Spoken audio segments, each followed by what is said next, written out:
Hello, everyone. My name is Dana Kurd, and welcome to the Fire These Times. Today, we'll be discussing with Geoffrey Levin, an assistant professor at Emory University with a PhD in Hebrew and Judaic Studies, about his book, Our Palestine Question, Israel and American Jewish Descent from 1948 to 1978. That's out now with Yale University Press. If you enjoy this podcast, if you've enjoyed the previous episodes, we encourage you to support us with getting on patreon.com/firethesetimes. We have a lot of different events for members and watch parties and things like this. So we encourage you to get involved and show your support. All right. So turning to our guest today, Geoffrey. Could you tell us a little bit about yourself, just very briefly, and then we'll get into the motivation for the book? Sure. Yeah. Thank you so much for having me, Donna. I'm a professor here at Emory. I'm jointly appointed in Middle Eastern and Jewish Studies. I teach most of the courses here that relate to Israel, Palestine, and other modern Middle East topics. I, had a long interest in diplomatic history, but ended up very interested in how American Jewish groups dealt with earlier Palestinian rights issues.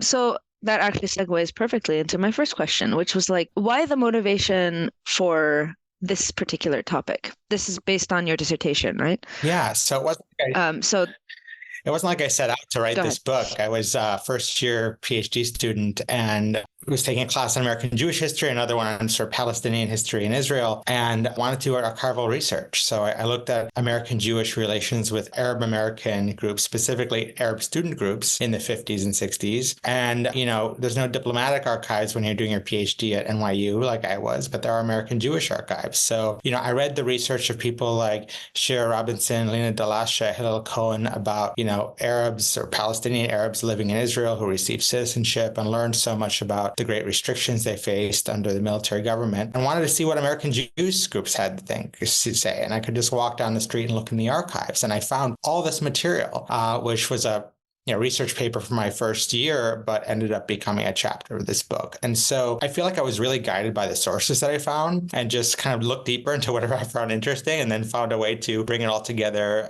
into a book. But, it's also pretty remarkable because, we've spoken formally about other research. I know other people have seen these sort of meetings, as I'll talk about, between Ben-Gurion and American Jewish leaders, where they're pressuring him to change the approach toward the civil rights of Arabs in their country, and people had overlooked it before. And I think there are reasons for that. But I sort of realized at some certain point that there was no dissertation or book that really focused on American Jews and Palestinians. There's plenty on American Jews in Israel, but this obviously is a book about American Jews in Israel, but it tells the story with Palestinian rights as the center, not something that's sort of peripheral to the relationship. Scholars have focused more on just the interwoven ways that you can't study Israel without studying Palestinian history and the Palestinian experience. I sort of turn that and that same scholarship on the American Jewish-Israel relationship. And so you can't understand this without understanding the centrality of Palestinian rights issues from the very beginning.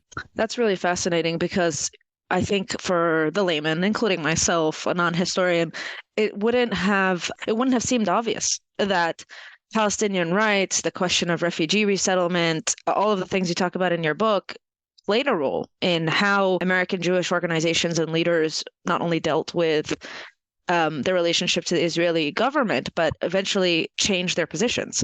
So we'll get into that. So yeah, really fascinating stuff. So I think for people who haven't read your book, as I said, I'm halfway through, really looking forward to finishing. But this discussion of the American Jewish community, its relation to Israel, how much it can pressure Israel, what positions it can take vis-a-vis Palestinian rights, is obviously very timely. This is something that people are talking about and discussing right now. So, great job picking a great topic. 10 years ago, yeah. But no, I know it worked out. But with for example, so Ezra Klein has this op-ed. I'm not sure if you've read it, but he had this op-ed in the New York Times about how the reason why we're seeing a lot more dissent around Israeli policy, particularly amongst young people, and particularly amongst young Jewish people, he characterizes as stemming from a generational difference. Their grandparents saw Israel struggling to be born. Their parents may have seen it strengthened, but still, supposedly under attack by like, different forces. And then these young people, they're seeing Israel in a very different way, a strong Israel. And so for him, the argument is that young people, particularly young Jewish people, are newly critical of Israel in a way that their parents weren't, because of this difference in what Israel they're looking at, essentially. So given the argument of your book, like, do you agree with this characterization, or how would you use your book's findings to kind of amend that? Yes and no. As long as there have been American Jews, liberal-minded or left-minded American Jews, looking very closely at this issue, there have been American Jews who are concerned, disturbed, upset, sort of about what they've seen. And the fact of the matter is, now you have far more people from millennials, Gen Z, who have so much deeper exposure to Israelis and Palestinians than boomers, Gen X, or older generations did. I feel like older generations were able to sort of have this relationship from a distance, watch the movie Exodus, and maybe they visited there for a week or two, some of them. But people who are, I'm 34, people who are my age bracket and younger are far more likely to have been to Israel. I'm talking about American Jews, far more likely to have been to Israel than our parents or grandparents' generation, because there have been all these subsidized programs of people going there. Far more likely to have met Israelis or gone to college with Palestinians. Far more likely to, eat the cuisine and watch the stuff on Netflix. And I'm not an expert on the present. I'm just an observer. But my book is about people who, in the 40s, 50s, 60s, 70s, went over there and came to the conclusion that Palestinian rights, whether that means well-being or national self-determination, is something that couldn't be ignored. And they came to that conclusion often when talking to Palestinians or talking to left-wing Israelis. And when seeing that some of the things that they thought about the country when they were, in America weren't exactly the same. Anecdotally, again, I'm not a sociologist focused on the present. Anecdotally, you look at a lot of people who are, very involved in, publications and groups, Jewish groups and that highlight Palestinian rights. A lot of them have a similar story that they perhaps you can even think of people, who spent a year or two over there and went over there because they were interested in Jewishness, interested in Zionism, interested in American Jewish identity. There's definitely elements of that, older generations, weaker Israel. But I think what I bring to the table is a sort of underrated aspect of it, that there's so much of an more intimate warts and all exposure that these younger generations have that the older ones don't. Yeah. So there is, you would agree, because of just the availability of information, there is probably like a qualitative difference, but that there is also still this like very long tradition of American Jewish, let's say, descent, for lack of a better term. Oh yeah, I mean that's also the other big thing. Like Ezra, I don't think Ezra Klein's read my book. Not yet. I mean, there have been people since '48 who have been engaging with these issues, and no one's really written their stories before. A lot of these names who are the main figures in my book, Don Peretz, William Zuckerman, they're not people who've appeared in history books before. They're people who've in kind of written a lot, but they're not people whose lives have been brought to the conversation since they're were active. Yeah, no, I had never heard those names before, and I found it really fascinating to kind of get into their trajectories. But actually, great segue also into my next question. So chapter 1 of your book focuses on Don Peretz. He's the American son of a Sephardic Jewish Zionist whose family had been in Palestine since like after the Spanish Inquisition, presumably. Yeah. And he's a believer in binationalism. He lived in Jerusalem during the events of 1948 and eventually leaves and comes back and things like this. So, tell us a little bit more about him and what his story signifies and reveals about these dynamics. Yeah, his dad was from Jerusalem. He's raised in the U.S. He becomes pacifistic, volunteers locally with the American Friends Service Committee, a Quaker group, is drafted in World War II and won't carry a gun, and serves in Okinawa as a Japanese interpreter, and then goes over to Jerusalem on the GI Bill because he's interested to study Hebrew University. He's interested in binationalism and Magnus and Buber, any sort of peaceful synthesis between these Jewish Jewish and Arab. And he actually falls in love with Zionism there. Zionism is creative sort of Jewish identity enterprise in 46, 47. And then the war breaks out and he gets disgusted by what he sees as the extreme nationalism around him. And shockingly, he actually gets briefly abducted or interrogated by an Arab militia, and they let him go when they learn about his politics. And that just makes him think more deeply about these things. So he ends up leaving in the middle of the war in 48 and then comes back like 6 months later to be the only American Jew to volunteer with this Quaker group, AFSC, which is aiding displaced Palestinians. Most of the AFSC is in Gaza, and they're helping refugees there. He's stationed in Acre, whatever you want to call it, in the north, with a contingent that's focused on aiding displaced Arabs. And he, hears about how Arabs are getting sort of kicked out, even ones who are attempting to come back. And he's actually briefly mentioned in one of Benny Morris's books. But from this experience, he goes to grad school, does the first PhD, first dissertation anywhere that focuses on Israel's policies toward Palestinians. So mostly Palestinian refugees, also Palestinians who later, during the 50s, become citizens of Israel. And what's surprising is that he gets hired by this mainstream American Jewish group, the American Jewish Committee, which at the time calls itself non-Zionist, but it's pro-Israel, has the most access to the Eisenhower administration of any American Jewish group. And they hire him because they want to do something about the Palestinian issue. That ends up being commissioning him to do a philanthropic interfaith initiative that's not focused on refugee return at all. But even that's sort of too much for Israeli diplomats. So I found this person's life. I found all these. I literally went through his widow's file cabinets and found all these letters and reconstructed his life from one angle. But I also found all these Israeli diplomatic files on him where they're kind of plotting against him and the AJC, and they do not want the AJC to be involved in independent sort of policy on Palestinian questions. And so I sort of document the response to him, how eventually it gets him pushed out of the organization, including a role by Benny Morris's father.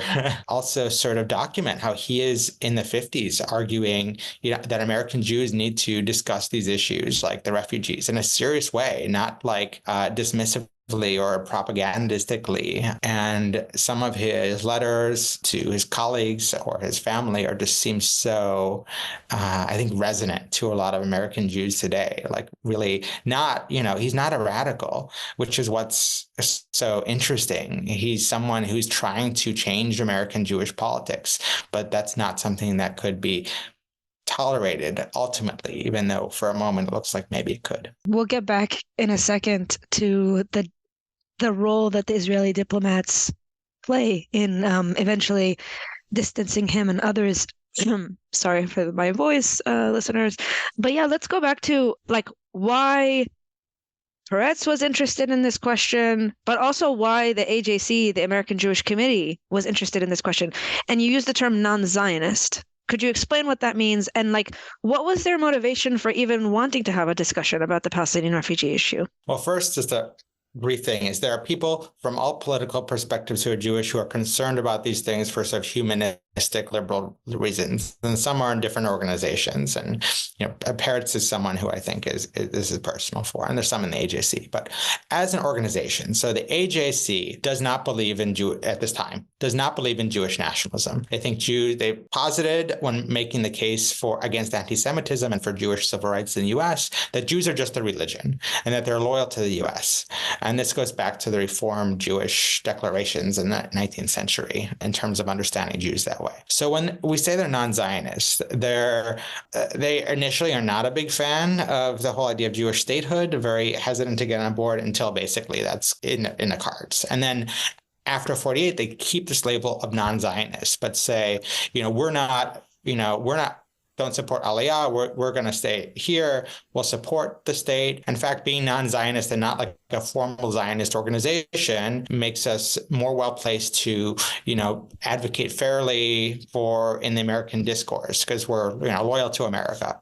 So they're not as invested in the project as some American Jews are. And they're, kind of viewed as a bit elitist and aloof. But this is led by people who have money and influence. So they are driven to address the issue, not because they think suddenly this is a moral issue that they need to deal with, but because other groups are bringing it up domestically, Christian groups, some Arab groups, including Arab diplomats, as well as this organization called the American Friends of the Middle East, which is sponsored secretly by the CIA, which is trying to get American public discourse in a more critical of Israel, supportive of Arab agenda as it's trying to woo the Nasser regime in Egypt in the mid-50s. So the AJC, they're reacting. They don't like suddenly 1948. They're not like they're trying to grapple with what Israel means for American Jews. Is this going to increase anti-Semitism? That's their concern. But they're not addressing this issue until the mid-50s when Arab diplomats are bringing up Kafr Qasim, this massacre of Arab citizens of Israel in 56 occurs. And they're forced to bring it up. They're forced to deal with it. And that's around the time when they're hiring parrots to do something interfaith to kind of show their Christian friends they're getting. They're concerned that if they don't address this, it'll increase anti-Semitism. And they're going to Ben Gurion and says, you should probably start treating, Arabs better because it's bad for Israel and Israel's PR. It's also bad for us in America because it makes Jews look bad.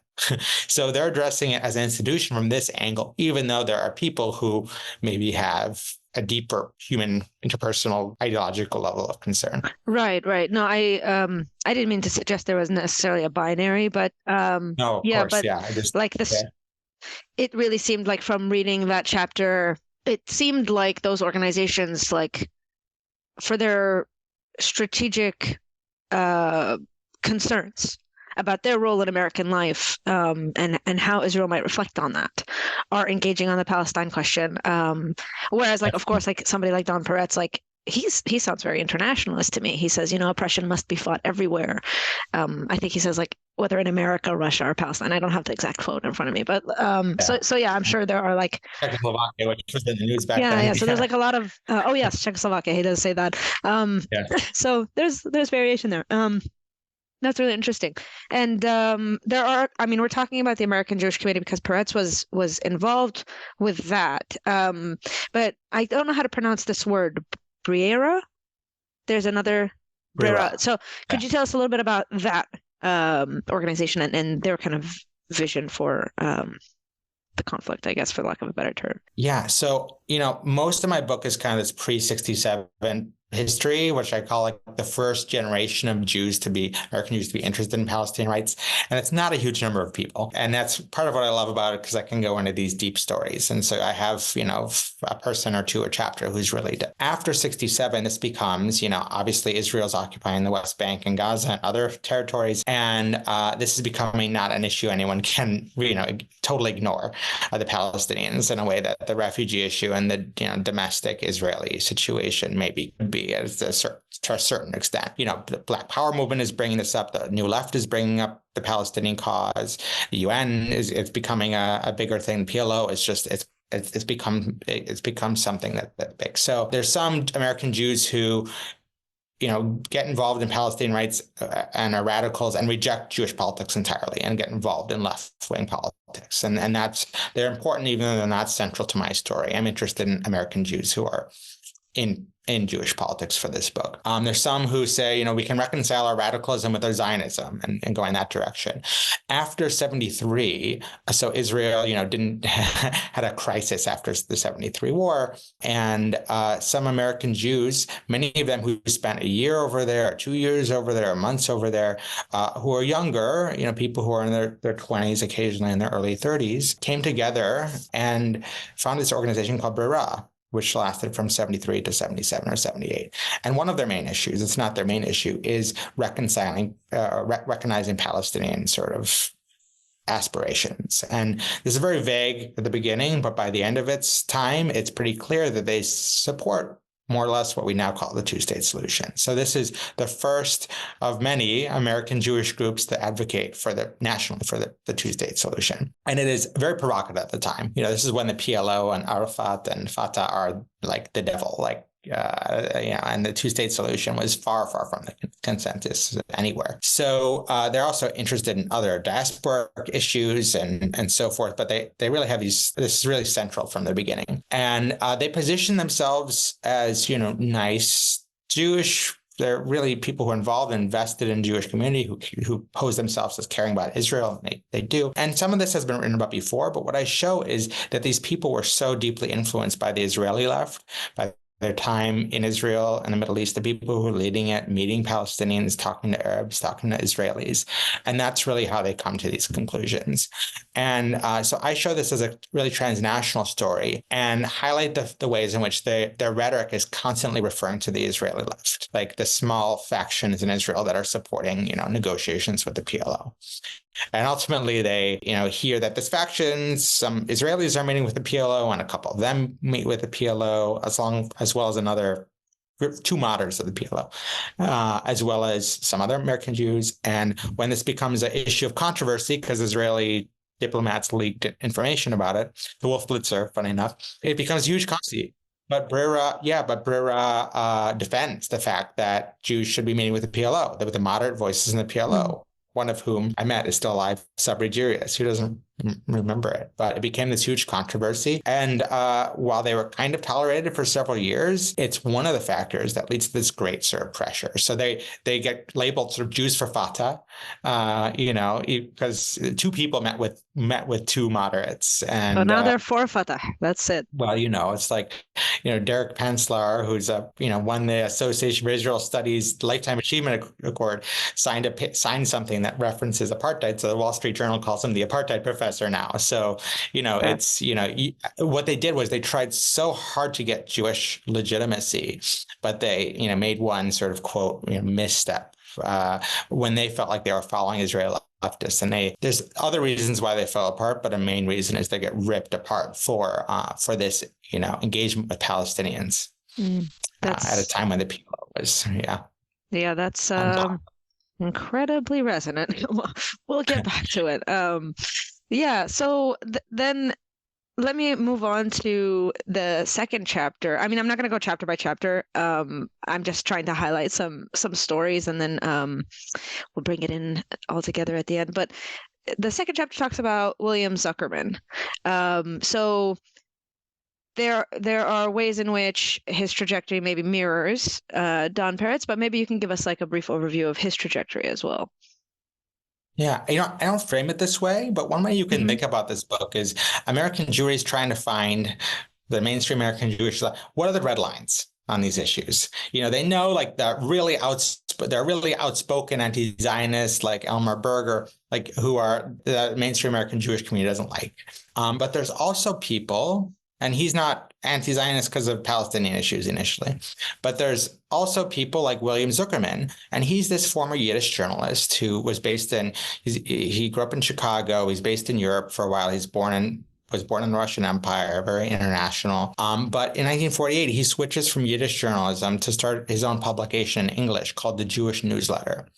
And it circulated pretty widely. It's, reportedly like Hill's have it, like his writings are republished through Jewish news agencies and many Jewish newspapers outside of the Jewish Newsletter. And he says he's not anti-Zionist. He says he's pro-Israeli, he's anti-nationalist, but he's writing about, in sort of this liberal independent way, as he'd frame it, about issues like the Palestinian refugees and saying how, highlighting stories and re-reporting news from Israel about how some Israelis think this is a really big moral issue. And it's all about how these laws that Israel's passing in the early 50s are, taking land from people who happen to be Arab, and he doesn't think that's right and thinks that it needs to be brought up. And what's fascinating, and he's writing about other things about Israel, about Yiddish and Israel, but what's fascinating is he's getting read, and there's actually a reference to Richmond in the text when I saw that. I was diplomat. Yeah, these Israeli diplomats who are charged with sort of advancing Israel's image are going to Jewish communities, and they're having to answer these questions that from American Jews that have read Zuckerman's publication. And so one diplomat writes to, I think, the future ambassador, Abe Harman, and says, in Richmond, I'm talking to some Zionists and asking all these questions. And, we really need to do something about this William Zuckerman. He's confusing Zionists. So he's sort of messing with their story. And so in this early 50s period, you have this. I found these files on Zuckerman in the Israeli archives, and they really have to push American Zionists to act against Zuckerman, because he's someone who he has decades, he's in his 60s, decades of credibility as a Jewish journalist. He, is someone who, from these things, you can tell he cares about, the mainstream Jewish life. And, the American Zionist leadership in the before 48 didn't feel like its job was to kind of police these things, didn't feel like it was sort of taking orders from anyone who lived in the Middle East. And now suddenly there's a state. And so their role has changed. And so I think that's important to understanding why there's some sort of lag maybe in this sort of role that we think of, but it's a fascinating sort of angle. I think what's so interesting about these post-48 period that I'm dealing with is everyone's adjusting themselves to this. What does it mean there's an Israeli state? What does it mean that Israel's not letting refugees back? What does it mean that there's restrictions on people living there? And you see that struggle happening amongst non-Zionists, but also anti-Zionists, also Zionists. And that's part of the story with Zuckerman and the response to him. And so they get him kicked out of a lot of publications. And so he ends up much more peripheral. Sorry, just ending his story, ends up much more peripheral by the late 50s than he is at the beginning. Yeah. I was going to ask about that particularly. I think, at some point, correct me if I'm wrong, but it was Zuckerman that it says Israel's founding is a miracle. He describes it as a miracle. And so there is this sense from reading about these figures that like you said, they're adjusting and they don't know what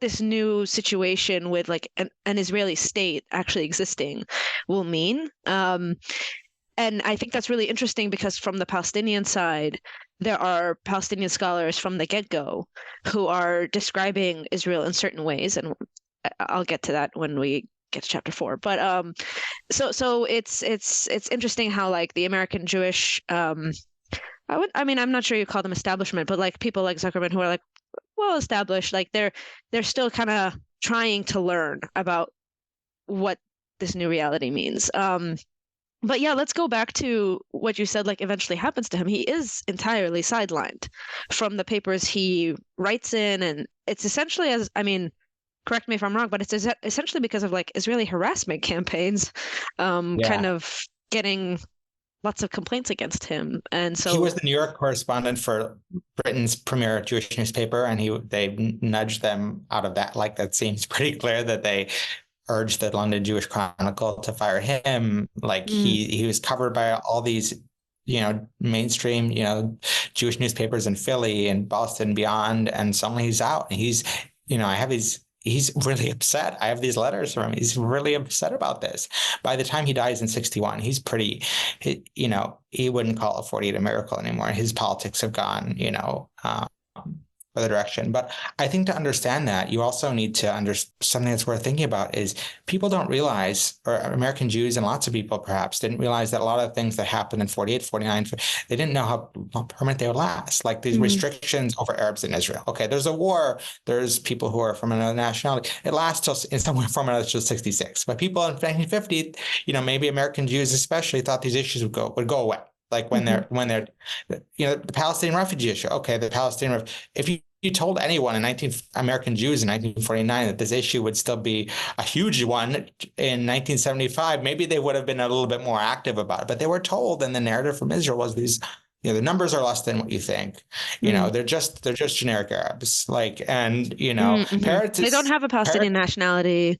Yeah, and Peretz isn't outspoken. He's polite. He's a scholar. He's saying, he's rebutting what he can in the ways he can, but he gets, pushback from people who think they know better than him because they've been sort of fed the Israeli official diplomatic story. But people, Zuckerman writes in a major line Harper's, there are 750 Palestinian refugees, and someone's like, oh no, that's crazy. This is 500,000. And so I think part of understanding why sort of liberal-minded American Jewish groups didn't engage in this, because they thought the problems would just go away.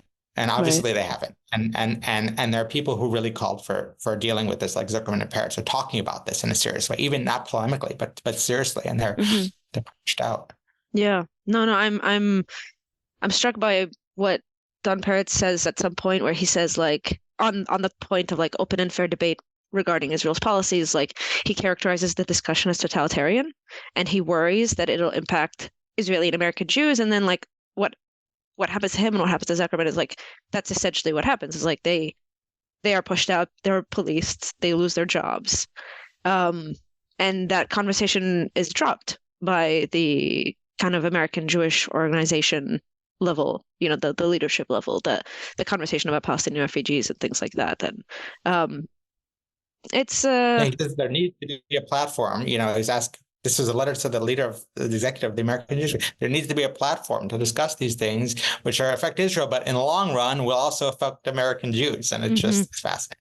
Yeah, and it's really disconcerting that we still have the same problem, essentially. Like, I mean, I don't know. Like, I'm not a historian, but it seems like because of the failure of that moment to push the conversation, we're still having the same, we're still having the same conversations, and we're still having a lot of that policing around the discussion of Israel's policies and how it relates to American politics. But people have asked me, all these people I profiled got fired or failed or whatever. What would success have looked like? And I don't know if these people, I'm not confident these people would have solved the Israeli-Palestinian conflict. No, of course. Americans, but I think we would be in a much healthier place in terms of discourse in the American Jewish community and America more broadly if these had been dealt with in a way that Peretz and Zuckerman and others were calling for 70 years ago. Yeah, and I know this is not the focus of your book, but I've read elsewhere about, like, I wouldn't say the centrality, maybe that's too strong of a word, but like the American Jewish community and the organizations in the American Jewish community prior to the creation of Israel, like they are very important to the creation of Israel. And Ben-Gurion comes and lobbies American Jewish Zionists, and so again, not suggesting that they would have solved the problem, but they did have some weight. And so the fact that huge. Yeah, it's huge in this period. There's not this Christian Zionist groups like there are today. It's like Israel desperately needed money during these periods when there was mass migration from Arab countries in the 50s, and they were getting it from these people. And so that's why I think they're so hyper vigilant about these same American Jewish groups doing anything that will kind of shift things away from enthusiasm, because they don't just want support; they want enthusiasm. And so confusing Zionists and dealing with these issues. And they're still concerned in the 50s that America is going to push them to take back 75,000, 100,000 Palestinian refugees. It's not all or nothing. America wants a better relationship with the Arab world. And American Jewish groups are sort of, one of their tasks is to try and prevent there from being too much pressure on any given issue. Right. No, that's really fascinating. So at some point in your book, you also turn to the figure of Fayez Sayegh, the brother of Anis Sayegh, one of the founders of the Palestine Research Center, and the interesting connection he has with people like Peretz. But Fayez is known. So I didn't, before reading your book, I didn't know anything about Zuckerman or Peretz or any of these kinds of figures. Fayez and his family are known on the Palestinian side for asserting very early on that apartheid stems from what he called Israel's settler colonial nature. And so for the Palestinian researcher, the Palestinian scholar, and these are, of course, a certain strata of elite, but nevertheless, they're the ones who are engaged in kind of the conversation on this. It was very predetermined in their eyes that like this would stem from the creation of Israel. So tell us more about how someone like Fayez figures in this story, in the American Jewish story, and in his relationship with someone like Peretz, and how American Jewish groups also react to someone like Fayez, and I know there's different Jewish groups like the AJC versus the ADL, but yeah, how do they react to his worldview? Yeah, so he's so fascinating. Born 1922, same year as Peretz. And I feel like in the past 10, 15 years, there have been scholars engaging with him. He died in 1980, so he's been gone for a long time. But generally, I don't think he's been that recognized or known for his importance in Palestinian discourse. And those who have been approaching him in the past, dealing with him in the past 10, 15 years, have also been intellectual historians, because he has these writings like Zionist colonialism, in Palestine, which he wrote for the Palestine Research Center. He is, the person who basically, it's hard to find all the details in who wrote what, but he's the leading figure advocating for and possibly having, like him, written Zionism is Racism at the UN in 1975. And so his writings are coming to attention. Someone wrote an early life biography about him before 1948. But no one has really done any biographical research on him published yet. I'm sure there's people working on it too, on his post-1948 life. And so he had this fascinating episode that seems, I feel like, lucky to be the first one to cover this, because I happened upon his papers, that he was the leading spokesman for the Arab cause in the 1950s in the United States. And this is not so well known. But before Edward Said, he is someone so he comes from this family. His brother Yusuf's an economist who's well known. Rosemary Sayegh is his sister-in-law, who's one of Yazid's his nephew. Anis is his brother. Yeah. So he comes from this family that's Presbyterian. Father is a Syrian Presbyterian minister. Mother's Palestinian. Fayez is born in Syria. Anis is born in Tiberias. They grow up there, and Tiberias in northern Palestine is their home. And they're educated at Ayoub. He gets involved in the Syrian Social Nationalist Party. He plays an interesting role there. That's not really my focus. But then goes for a PhD in the U.S. at Georgetown, and he's there in 1948. So he's a refugee in that he has nowhere to go back to, but he, wasn't, physically kicked out. But he gets involved after finishing a PhD in like 2 or 3 years from Georgetown in sort of advocating for the Arab cause, briefly working for the Lebanese delegation, working for other Arab delegations. And he gets this some support from this secretly CIA-funded American Friends of the Middle East, who look at him as perfect, like the ideal heir, because he's Christian. Not only Christian, he's Presbyterian, which a lot of American elites are. He's Georgetown educated. His English is he's a genius. He's hardworking.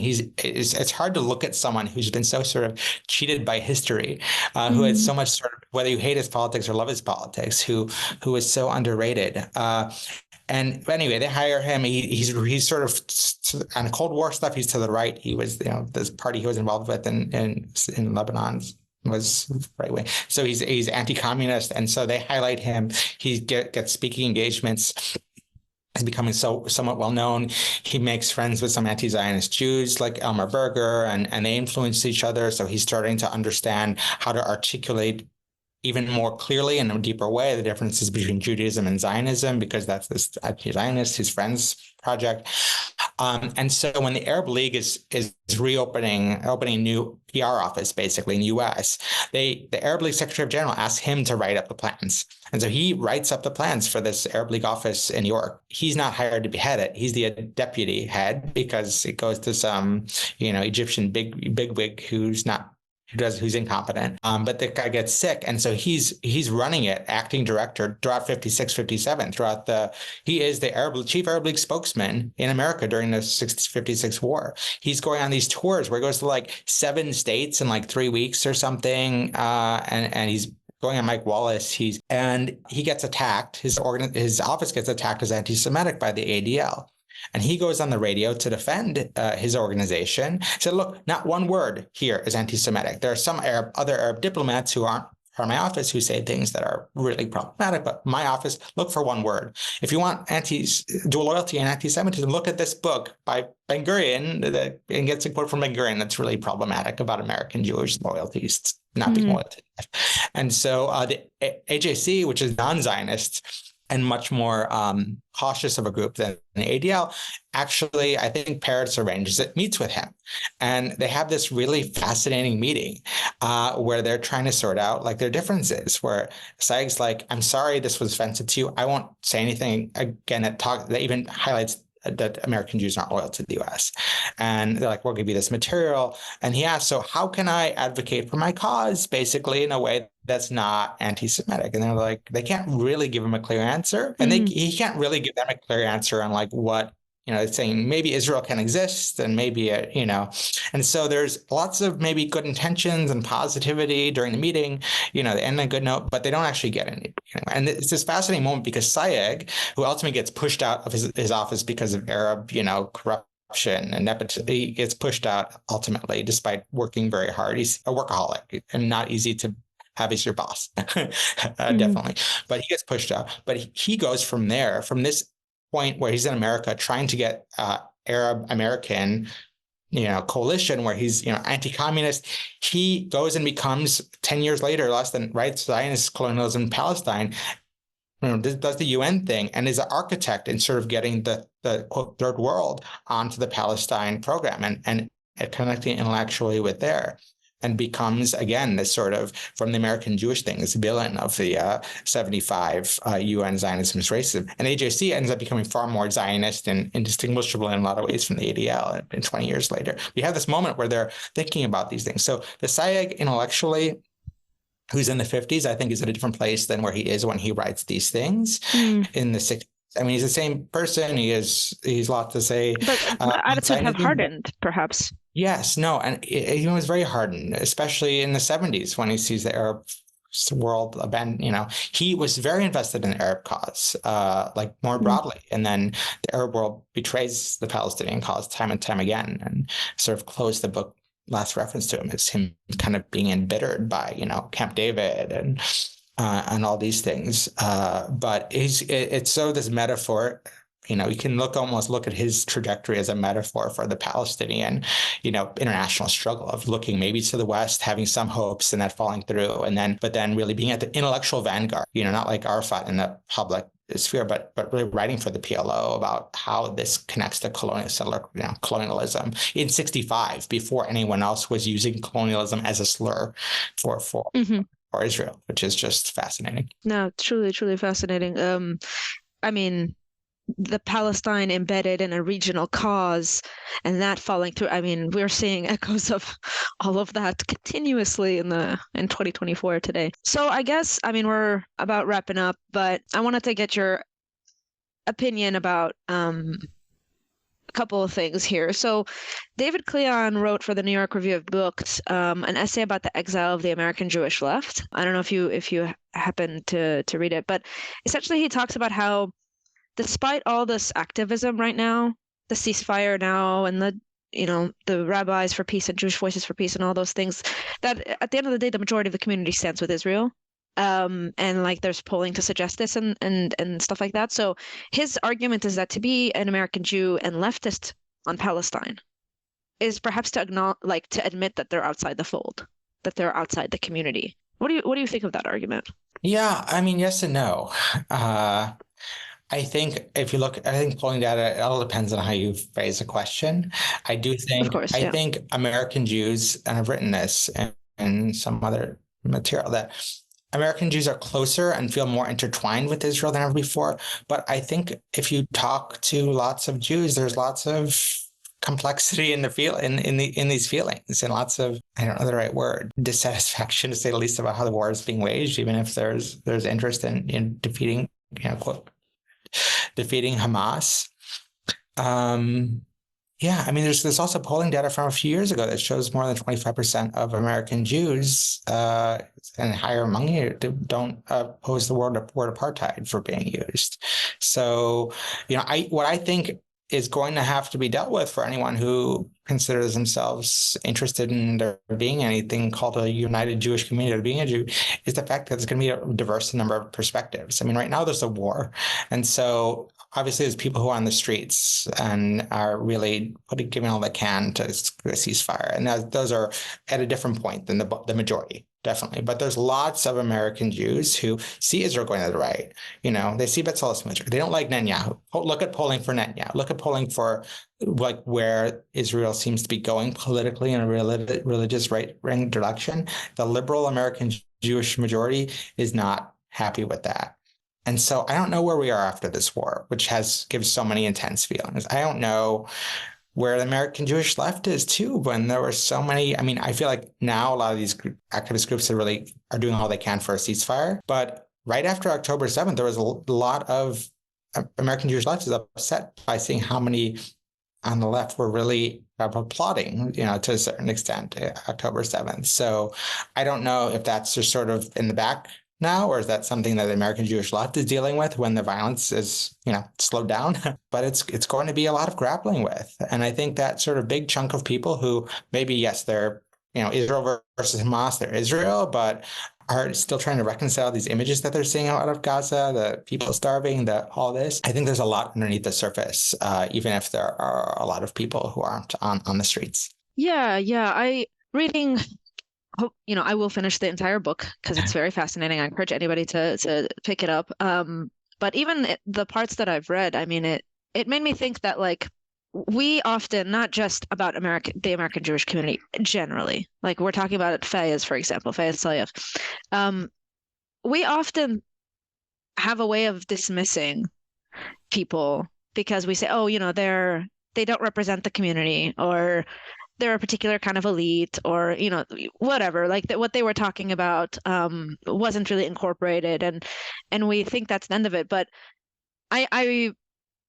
I think the people who are involved in these questions are already such a small subset of society. I think you use the term intellectual vanguard, like that's kind of who is ever talking about anything.